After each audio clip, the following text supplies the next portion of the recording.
کل زندگی عاشقانمونم خلاصه شده تو این شعر که میگه گفتمش دل میخری، پرسید چند، گفتمش دل مال تو، تنها بخند. خنده کرد و دل ز دستانم رو بود، تا به خود باز آمدم او رفته بود. دل ز دستش روی خاک افتاده بود، جای پایش روی دل جا مانده بود.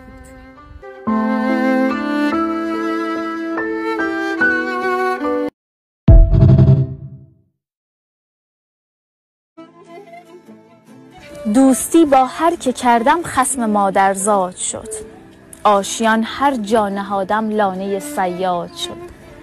آن رفیقی که با خون جگر پروردمش، عاقبت خنجر کشید و بر سرم جلاد شد.